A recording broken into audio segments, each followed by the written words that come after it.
안녕하세요. 저는 고부 갈등의 최고조를 찍고 있는 40대 여자입니다. 애교를 그냥 넘기지도 못하겠는 극악무도하고 찌질함의 극치이자 산 증인이 우리 시어머니와의 사연을 써보려고요. 저는 시아버지의 주선으로 지금의 남편과 맞선으로 만나 결혼을 했습니다. 아버지와 건너 아시는 분의 친구분의 아들이 결혼할 색시를 찾고 있단 소리에 아버지가 저를 적극적으로 밀어붙인 것이었죠. 당시 저는 30대가 넘었었고 제 친구들은 다 결혼하고 첫 아이까지 낳았을 때였는지라 아버지가 상당히 위기의식을 느끼면서 이러다가 딸내미가 노처녀로 늙는 건 아닌가 하면서 저 하나 시집 보내겠다고 참 여기저기 뛰어다니셨는데요. 당시 7급 공무원에다가 시아버지도 공무원으로 부자가 공직을 먹고 있다는 소문이 엄청나게 와전이 되어서는 급기야 대대손손 재경부 행정부에 막대한 파워를 가진 집안이라는 소문이 부풀어져서는 아주 그냥 저희 아버지가 저를 완강히 밀어붙이셨던 것이었죠. 저도 남편과 남편의 집안에 대한 소문을 그렇게 들어버리고 맞선을 보러 나갔기 때문에 살짝 긴장을 많이 했습니다. 저야 뭐 당시 헤어진 전 남친한테서 상처를 너무 크게 받은 바람에 결혼에 대한 생각이 딱히 없는 상태에서 아무 남자나 만나보면 내 기분이라도 좀 풀어보자는 마음에 선자리를 나간다고 했었는데 아버지 말씀으로는 상대방 집안이 너무 좋은 곳이라며 잘 하고 오라고 겁을 잔뜩 주신 바람에 가볍게 해보려 했던 선이 완전히 취업 막바지에 해보는 면접 인터뷰만큼이나 살떨리고 긴장되더라고요. 천만 다행이게도 남편은 제가 예상했던 딱딱하고 지루한 공무원의 모습과는 달리 참 센스가 돋는 사람이었습니다.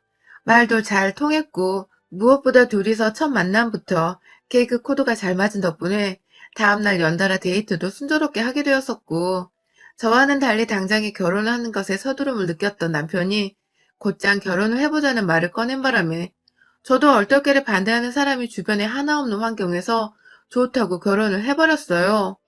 저야 뭐 딱히 회사를 다니면서 제가 뭐 돈이 엄청나게 많은 것도 아니었고 대단히 잘난 부모를 둔 것도 아니어서 좋은 집안의 안정적인 직업을 가지고 있던 남편을 마다할 이유가 하나도 없었습니다. 저는 성격이 많이 솔직한 편이라서 남편한테도 직접 그런 말을 했었어요. 내가 듣기로는 당신 집안이 정치적으로 알아주는 집안이라는데 맞냐고 물었고 남편 또한 저에게 껄껄거리며 웃더니 끝내 부정은 하지 않고 우리 집이 너무 잘나면 부담스럽나? 하면서 대답을 회피한 채 제 질문이 맞다는 말을 해버린 바람에 저는 정말로 이 사람이 공직자 집안의 아들이구나 싶어 오 했었던 적도 있었습니다. 그 뒤에도 결혼하기 전까지 여러 차례 데이트를 하는 과정에서 우리 집은 고위 공직자 집안인데 혹은 미래의 우리 아이도 고위 공직자로 살았으면 좋겠다 라는 말을 정확하게 했었었고 그래서 저는 의심할 것 없이 그냥 믿어버렸죠. 친정아버지의 말부터 남편의 말까지 다 똑같으니까 어느 누가 의심해보려는 생각을 쉽사리 가지겠어요? 그리고 그 당시 제게는 제 기준에 가장 적합하고도 오히려 집안을 따져봤을 때는 더욱 좋은 조건의 사람이었고 그래서 결혼을 한 순간까지도 신부라면 누구나 가져보는 싱숭생숭한 감정을 가지긴 했었지만 동시에 내가 좋은 결정을 한 것이라며 자신감 있는 생각을 했어요. 그런데 그렇게 결혼하고 나서 보니 제가 듣고 또 남편을 통해서 직접 알았던 남편의 집안과 남편의 직장은 사뭇 달랐습니다. 결혼을 하고 보니 저희한테 시부모님이 집을 사주긴 했는데 그게 다 대출을 가득 끼고 산 은행의 집이었더라고요. 그것도 대출금을 매달 갚아내야 하는데 시아버지는 고위 공직자는커녕 동사무소에서 일하시는 경비원이셨고 7급 공무원이라던 남편조차 동사무소에서 근무하는 9급 공무원이었습니다. 지금이야 공무원이 되기도 힘들고 공부도 정말 열심히 피 터지게 해야 붙을까 말까 하는 직업이 되었지만 저 결혼할 적만 해도 그 정도는 아니었어요. 게다가 남편과 시아버지가 일하는 동사무소는 서울 한복판에 있는 것도 아니고 경기도 저 끝자락에 있는 동사무소여서 아무나 그냥 지원해서 인원이 모자른 대로 충원이 되는 그런 곳이었습니다. 그렇게 일하는 남자들이 그 많은 대출금을 갚아내는 데는 굉장히 무리가 있었고요. 다달이 벌어오는 돈이 제 월급의 반도 안 되는 남편의 월급에 마냥 의지를 하면서 대출금을 갚아낼 수 없어서 결국 제가 제 돈을 털어 대출금을 갚아내기 시작했습니다. 솔직히 말하면 결혼 초반부터 왠지 거대한 사기를 당해버린 것 같아서 기분이 굉장히 불쾌하고 혼돈의 연속이었어요. 그럼에도 불구하고 제가 남편과 이혼하지 않은 것은 그 결혼을 하는데 어찌되었건 저도 남편이 좋다고 결혼을 저 스스로 결심을 했던 것이었으며 남편도 오해를 하게 한 거면 미안했다면서 대출금을 갚아주는데 도와주는 제게 무척이나 고마워했고 또 미안해하는 모습을 팍팍 티내면서 집안에서 거의 기가 죽어 살았기 때문에 제가 그새 정이라도 들어버렸던 것인지 이혼을 해버리지 못했습니다. 그리고 지금 저는 그때 진작 남편과 이혼을 못했던 것을 천추의 한이라 여기며 살아가고 있는 중이랍니다. 시아버지나 남편이나 기대했던 고위 공직자는 못 되었지만 살다 보면 느낀 것은 이분들이 참 열심히도 산다는 것이었습니다. 시아버지가 어쩌다가 경비에 하시는 일이 고위 공직자라고 와전이 되었는지도 모르겠지만 본인 하는 일에 자부심을 가지며 한 번 빼먹지를 않고 사시사철 근실하게 일을 하시는 모습에 제가 다 대단하다고 느낄 정도였고요. 그런 아버지의 모습을 보면서 좋은 자각을 받았었는지 남편도 자신의 일에 투정함을 부리지 않은 채 열심히 일하면서 차츰 좋은 가장이 되고자 더 노력을 했습니다. 덕분에 남편과 제가 같이 벌어서 모으는 돈으로 대출금도 차근차근 갚아나갔고 그 사이 딸 둘도 낳아서 보통의 평범한 가정을 무사히 만들어냈어요. 물론 살면서 어떻게 부부가 좋은 일들만 있고 좋은 것들만 나누면서 행복하게 잘 살겠냐마는 저희 부부는 최대한 서로의 화를 덮고자 하는 선에서 대화를 하는 법을 배워나갔고 지금까지도 큰 소리 한번 나누지 않은 채 최대한 갈등은 적게 대화는 더 많이 해보는 자세로 살았어요. 그 효과는 실로 대단했습니다. 저희 부부랑 친하게 지내는 주변 친구 부부들은 저희가 잘 지내면서 하는 그 모습을 배우고 싶다며 많이 부러워하기도 했습니다. 그럴 때면 저희도 자랑이라고 으쓱해대기보다는 우리도 평범한 사람에 지나지 않는다면서 그냥 서로를 한 번 더 배려하고 노력하는 것뿐이라면서 보다 현실적인 말로 부부 상담을 해주고 또 그 상담을 통해서 우리 부부도 함께 치유를 받는 듯 했습니다. 나중에야 남편은 저한테 고백을 하더라고요. 제가 너무 마음에 드는데 혹여나 자기 아빠가 경비원이라고 자기가 겨우 구급 공무원이라고 떠나버리면 어쩌나 싶어서 사실대로 말을 할 수가 없었다고 해요. 그것에 대해선 최근까지도 저에게 민망하고 또 미안했었고요. 아무튼 처음에 좀 삐그덕거리긴 했지만 그래도 잘 살아가고 있었고 앞으로도 잘 살아갈 자신이 있었는데 이런 저의 마음에 불현듯 위기감을 안겨주는 인물이 바로 저희 시어머니셨습니다. 시어머니의 눈에는 저희 부부가 잘 지내는 모습이 그리 좋아 보이지 않았나 봅니다. 대출금도 척척 갚아내고 아들이랑 집에서 잘 먹고 잘 살고 딸들까지 낳아버리니 그 모습이 퍽 질투가 나셨나 보더라고요. 아들 부부가 잘 사는 모습을 보면 마음이 흐뭇하시고 기쁘실 법도 할 텐데 저희 시어머니는 전혀 그렇지 않으셨어요.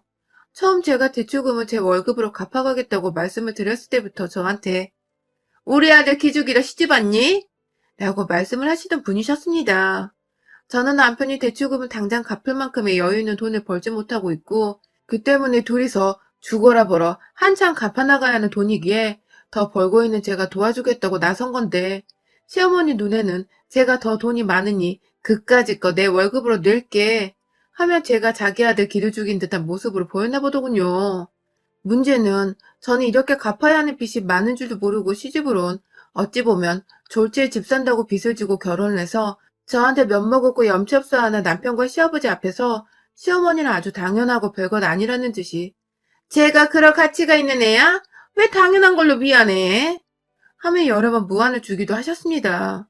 제가 아무리 솔직한 성격이라고는 하지만 남편한테는 마구마구 따져봐도 시어머니한테는 정말 못 그러겠더라고요. 시어머니가 제 옆에서 저 싫다는 쓴소리와 한숨을 푹 쉬면서 얼굴 표정 하나라도 찡그리기 시작하면 막 눈치가 보이고 내가 뭘 더 잘못하진 않았을까 싶어서 가슴 졸이게 되는데 참 저도 제가 왜 이러는지 모르겠더라고요. 그만큼 시어머니 인상이 정말 무서운 것도 있었고 제가 뭐라 말대꾸라도 하려는 듯 입이 삐쭉 튀어나와 있으면 넌 뭐 할 말 있니? 네가? 하며 가소롭다는 듯 물어보셔서 제가 그냥 하고자 하는 말도 꾹 삼켜버렸죠. 손녀들은 예쁘신지 애들한테 뭐라고 그러신 적은 단 한 번도 없었지만 애를 둘이나 낳았는데도 네 마누라가 여자로 보이냐면서 남자는 그렇게 살지 않아도 된다는 뭔 개소리를 하면서 남편이 바람을 피워도 이해를 할 수 있다는 식으로 말을 꺼내셨다가 저희 둘째가 할머니, 왜 말을 그렇게 해요? 하고 앙칼지게 할머니를 쳐다보며 대화가 끝났어요. 물론 저희 남편도 무슨 말을 그런 식으로 애들 앞에서 하냐면서 기분 나쁜 티를 냈고, 저는 그 자리에서 그냥 평소대로 아무 소리나 짓거리란 듯이 상관없다는 듯 무관심으로 일관했습니다. 애초에 며느리에게 시샘을 할 수밖에 없는데 경계를 하셨던 시어머니는 제가 마흔이 다 넘어서도 그 짓을 변함없이 해드셨습니다. 저 40 되던 그 해에는 남편 생일날 시부모까지 다 집에 모셔서 다 같이 그냥 소복하게 밥을 먹었었는데요. 제가 40이 되었다는 걸 저희 딸한테서 듣고는 입을 쩍 벌리시더니 급기야 그거밖에 안 됐어? 라고 하시더라고요. 네, 제가 그것보다는 훨 더 나이가 들어 보이는데 겨우 40이냐고 절 비꼬는 소리였어요. 뭐 그렇게 간단하게 기분을 잡치게 하는 말은 제가 한두 번 듣는 게 아니었던지라 얼마든지 참을 수 있었습니다. 하지만 옆에서 남편이 겨우 40인데 엄마는 그 나이 먹고도 그런 말을 기분 나쁘게 해? 라며 무안을 주자 시어머니는 네 마누라 편들다가 언젠가 네 마누라한테 발등 제대로 찍힐 거라면서 억지를 부리셨어요. 제가 조만간 바람이라도 피운다거나 짐 싸서 아이들까지 데리고 이민을 가버리기라도 한다는 듯이 제가 들어도 황당한 말씀을 하신 바람에 제가 참 남편 생일날 결국 눈물을 글썽이다 그 자리에서 더는 못 앉아 있겠다면서 혼자 소주라도 마시려고 딸내미들이랑 집 나가서 집 앞 편의점에서 몇 시간 앉아 있었답니다. 다행히 그 사이 남편이 시부모님을 집으로 보내버렸고 저는 적당히 화장실이 가고 싶었던데 집으로 돌아올 수 있었지만 뭐가 되었든 참 서럽긴 마찬가지였습니다. 정말 정 한 번 붙이기 힘든 상대였고 이 집안이 시아버지가 교회를 다녀서 제사가 없는 것이 정말 천만다행이라는 생각이 뿜뿜하곤 했었죠.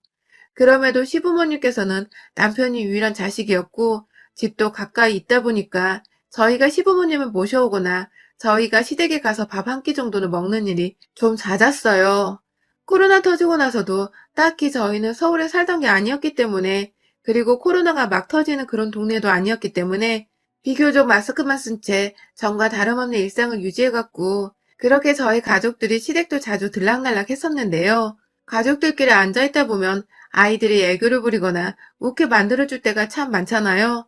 그런데 우리 시어머님은 그 모습이 또 그렇게 보기 싫으셨나 보더라고요. 한 번은 저희가 앞에서 최신 노래를 막 불러대는 딸아이 동영상을 찍으며 시끌벅적 웃고 있었는데 뒤에서 나타난 시어머니께서 니들은 그 나이에도 같이 웃니? 하면서 별 희한한 부부를 본다는 듯이 쳐다보더라고요. 급기야 제 남편 옆으로 가 앉더니 네가 참 점잖은 애였는데 하면서 딱하다는 듯 쳐다보는데 그 모습은 마치 제가 남편을 다 버려놨다는 식으로 들리더군요. 아니나 다를까 시어머니는 곧장 저를 쳐다보더니 네가 참 말도 많고 탈도 많아 애가 이렇게 변한 건가 보다 하면서 찌쩍거리셨습니다. 남편이나 저나 누구라 할 것 없이 기분이 또 더러워졌는데 도저히 제 입에서 뭐라 말이 나오지 않았어요. 애들도 있고 시아버지도 있고 아 여기서 나 하나 미친년 되면 다 괜찮아지는 일일 텐데 그 미친년이 돼보자는 용기가 선뜻 행동으로 옮겨지지를 않더라고요. 그러다가 지난 주말에 또 비슷한 일을 당하게 되었습니다.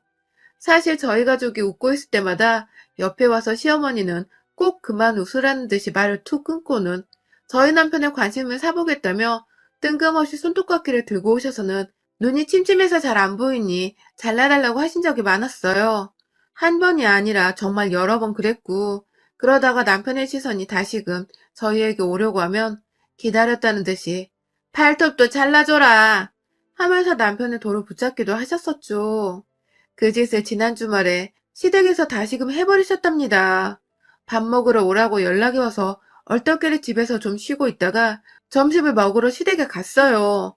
점심을 다 먹고 거실에 모여서 온 가족이 TV를 보는 때 시아버지는 배가 불러 잠이 솔솔 온다며 방 안으로 들어가 잠깐 눈 좀 붙이겠다고 하셨고 시어머니랑 같이 안방에 계시다가 밖으로 나오고 계셨는데 저희가 TV를 보다가 웃긴 장면이 나와서 빵긋 했다가 딸내미가 그걸 흉내낸다고 웃는 바람에 저희 부부가 덩달아 빵 터져버렸었어요.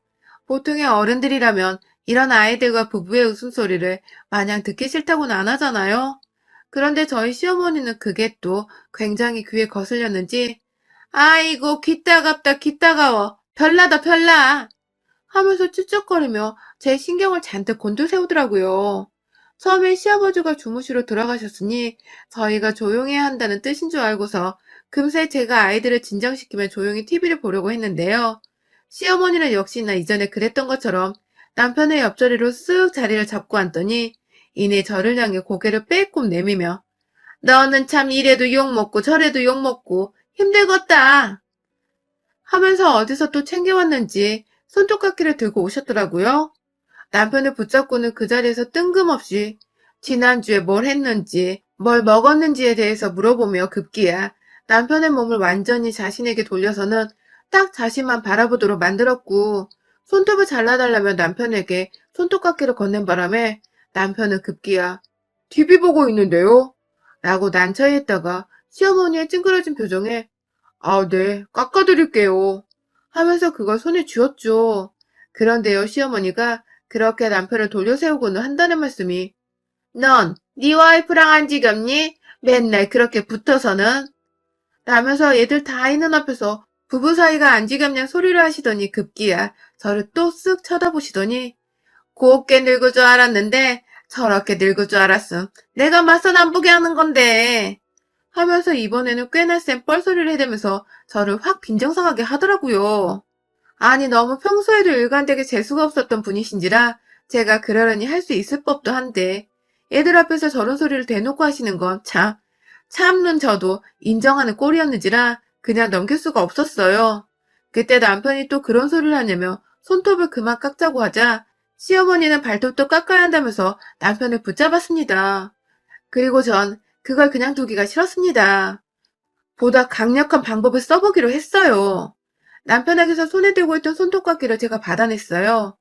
제 손으로 시어머니 발톱 한번 깎아드리지 못했다면서 제가 직접 깎아주겠다며 시어머니 발목을 비틀어 잡아서는 아빠 다리를 하고 앉은 제 앞에 갖다 댔고 이내 당황하며 안 잘라도 된다고 다음에 자를 거라고 발을 빼려 하는 시어머니의 다리 위로 급기야 제 다리를 얹어서 완전히 움직이지도 못하게 고정을 시켜버렸습니다. 그리고는 이내 어머님 자릅니다 하고 엄지발톱에 손톱깎이를 들이밀고 싹둑 잘라내는데 하하 시어머니가 야 이년아 하며 괴성을 질러버리셨습니다. 그렇습니다. 제가 시어머니의 발톱에 새겨져 있는 하얀 그 선보다도 더 깊숙이 미세한 길이었지만 살점에 가까워 잘리면 물만 닿아도 따끔거리고 아파 죽겠을 그 길이까지 아주 그냥 시원하게 싹둑 잘라버린 것입니다. 시어머니는 피도 안 나지만 뭔가 스멀스멀 붉은 피가 발톱 발에 아래까지 퍼져버린 그 발톱을 쥐어 만지면서 아파 죽겠다고 난리를 떠셨고요. 저는 저대로 어머 어머님 죄송해요 하면서 얼굴에 미소 가득 담은 채로 사과를 하는 바람에 시어머니는 그게 또 혈압 올라 죽겠다며 너 웃어? 웃어? 하면서 화는 내는데 일어서진 못하더라고요. 저는 끝까지 마저 잘 잘라보겠다고 제 다리에 힘을 더 준 채로 시어머니 다리를 고정시킨 채 손톱깎이를 인해 반대쪽 엄지발가락 앞에다가 바짝 대버리니 시어머니는 계속해서 제 다리를 떼어내겠다고 한참을 다리를 치기도 하고 자기 몸을 흔들어대더니 이내 아주 정말 벼락을 맞은 사람 마냥 완전히 아무 행동도 못하게 정지를 시켜버린 후 제가 혹여나 또 다른 엄지발톱에 피를 내버리는 건 아닌지 혹은 따갑고 아파 죽겠을 만큼 바짝 발톱을 잘라내지는 않을지 걱정이 되셨는지 두 눈을 아주 꼭 감으시고는 손에 주먹까지 쥐시고 부들부들 떨었습니다. 누가 보면 제가 어른을 고문이라도 하는 줄 알겠더라고요. 옆에서 남편도 제가 불안불안했는지 여보 하면서 저를 진정시키고 있었고 저는 두 눈 꼭 감고 저한테 목숨줄을 맡긴 듯 애처로워하는 시어머니의 나머지 엄지발톱 하나도 아주 남김없이 아주 살점과 발톱 사이에 비는 공간 없이 그 깊숙한 길이까지 싹둑 아주 갑작스럽게 예고도 없이 신나 죽겠다며 잘라버렸습니다. 시어머니는 급기야 제가 다른 발톱에 그리고 시뻘겋게 부어오르는 발톱을 쥐어 만지다가 급기야 너무 긴장을 했는지 깊은 탄식을 쏟아내셨고 저희 큰딸은 옆에서 엄마가 고소해하는 표정을 그대로 읽어버린 건지 할머니 눈치를 보다가 절 보며 방긋 하더라고요. 저는 그렇게 시어머니의 엄지발톱 2개를 아주 건드리기만 해도 짜증이 솟구칠 만한 정도로 만들어버린 후에야 제 할 일을 다 했다는 듯이 어머님, 이러시니까 발톱을 못 깎겠어요. 일부러 그런 건 아닌데 앞으로 어머니 손톱 발톱은 제가 다 깎아드릴 테니 남편 그만 부르세요. 하면서 아예 집안에 있던 손톱깎이 통까지 챙겼습니다. 그 사이 발톱에서는 슬슬 시뻘건 피 같은 것이 올라오는 게 보이기 시작했고 저는 그걸 제 두 눈으로 확인한 후에야 딸내미들이랑 집으로 왔습니다. 네, 저 없는 사이에 발톱은 자르지 말라는 저의 깊은 뜻이었던 것이죠. 시어머니는 며느리 손에 발톱에 아작날 뻔한 사실이 공포스러우셨는지 나가는 저를 그냥 쳐다도 못 보고 발톱만 만지작거리며 넋이 나가 계셨고 남편은 시어머니 상태를 확인하고 나서야 집 가고 있는 저희 가족을 따라 나서며 아찔했다. 다음엔 그러지 마. 하면서 씁쓸하다는 듯이 한숨을 쉬었습니다. 저야 뭐 시어머니를 어떻게든 골탕 한번 먹이고 싶었던 게 목적이었기에 제 목적은 달성을 했고요. 제 손에 시댁의 손톱깎이 통이 있으니 주기적으로 시어머니 손톱발톱에 피내드리러 이거 들고 시댁에 가보려 합니다. 시어머니 전용 네일샵이라도 만들어드려서 고통의 연속은 맛보게 해드리겠습니다. 여러분의 생각은 댓글로 남겨주세요. 오늘도 시청해주셔서 정말 감사합니다.